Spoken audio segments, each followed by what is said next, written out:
in the teachings of the Most High Elijah Muhammad, we are taught how what is known as Shriners came into existence. The Most High Elijah Muhammad, in our lessons, we are asked this question. Why does Muhammad make the devil study from 35 to 50 years before he can call himself a Muslim son, which is a Mason or a Shriner?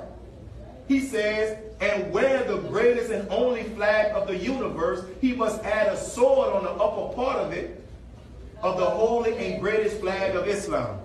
The Mullah Elijah Muhammad said that this practice of allowing them to study started right after the time of Prophet Muhammad. Now, if that's the case, where's the research to back that up? Here's a book written by it's saying here, and when you see the book, it says, the ancient Arabic order of nobles of the mystic shrine was instituted by who? Muhammadan. They said the Caliph Elsi, his name praised the son-in-law of the Prophet Muhammad in the year of the Hijrah, 25 AD, at Mecca, Arabia. They're saying that he started this, but look at what it says. William J. Florence, the guy that you see to your right, while on a visit to Arabia, was initiated into the temple of the mystic shrine in that country, and the secret work of the order was brought by him to the United States in year 1871, and it was placed in the hands of Dr. Fleming.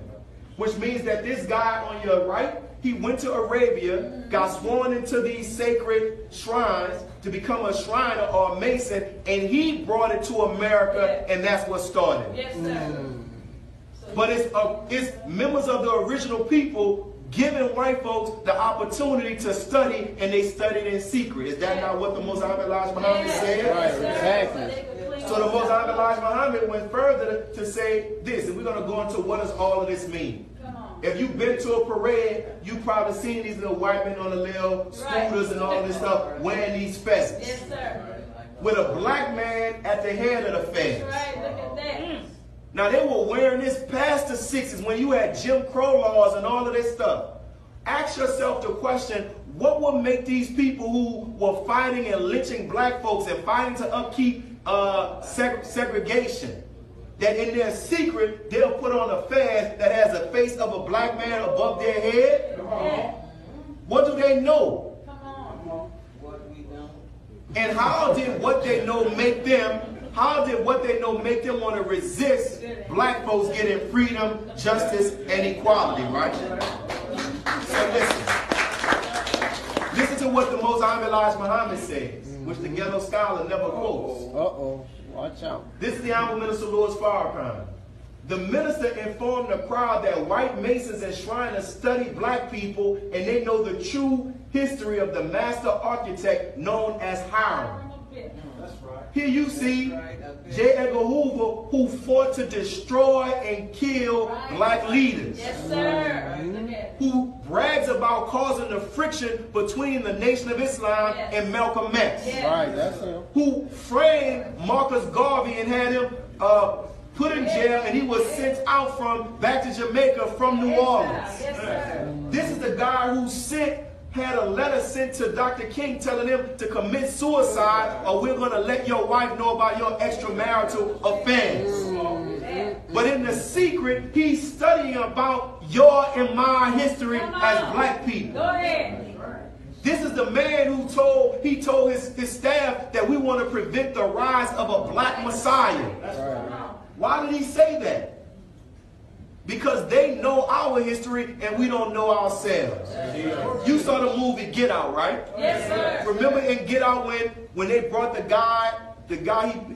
brother who had the hat, the one who the dude flashed the camera in his face? Yes. Right? Yes, sir. But remember when the main character, the black dude, when he came into the party, if you go back, he's introducing himself to everybody. Yes, sir. That movie had a lot of symbolism in it. And as he introduced himself to all of these white people, they kept telling them, no, we know who you are. Oh, no, we heard all about you.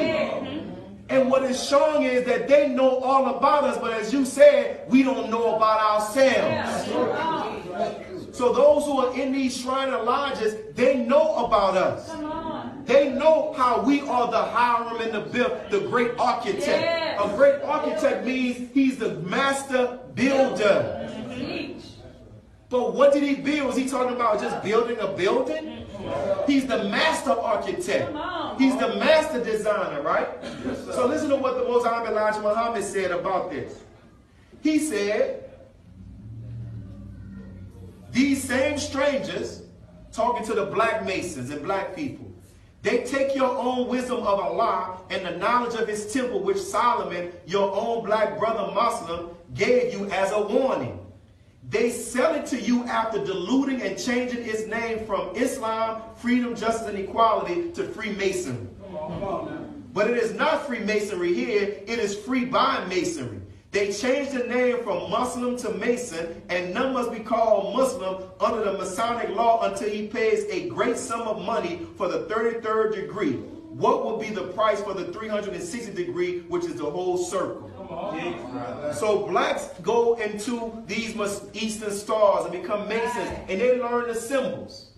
But I think with the age of the internet now, how the minister has been talking about and other people have been talking about the rituals, some of them are now starting to understand that, man, this is really about us. That's right. But they learn the symbols, but they are not learning what white Masons and white Shriners are learning. Come on.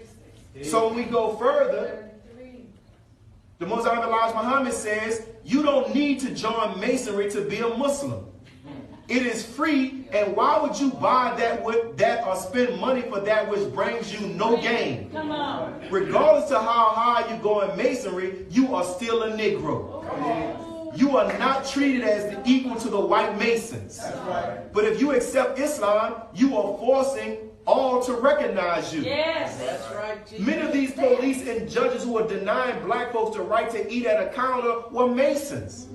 But if this is supposed to bring a great brotherhood, how do you deny equality to somebody who's supposed to be your brother?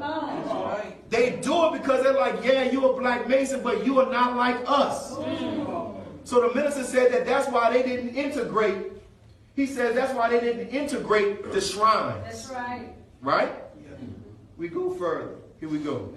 He says, if you come and follow me, Elijah Muhammad, I will give you the meaning of all those degrees and your ritual. Come on. I will show you that it is only a history of you and the fall of you among them. That is all. I will prove it. You must be directed to look eastward again towards your people. So they say Elijah Muhammad was a Mason. And the Most High Elijah Muhammad did say he was a Mason. But he never said that what he got that has given life to black people came from Masonry. Right. And to those who try to say that, I would ask you this. Prior to the Most High Elijah Muhammad meeting his teacher, Master Farad Muhammad, he says about his own condition that he was covered in the dirt of this world up into his eyeballs. Right, that's what he said. So how come Masonry was not good enough to get him to put the bottle down? How come Masonry did not prevent him from being so drunk one time that his family found him laid bare on a track, on a train track, where his wife and his children had to come and get him? This is why the Most High Elijah Muhammad says in his statement, he says that you spend money for that which brings you no gain. Like, I've been there, I've studied that, and it didn't transform me from being a so-called Negro.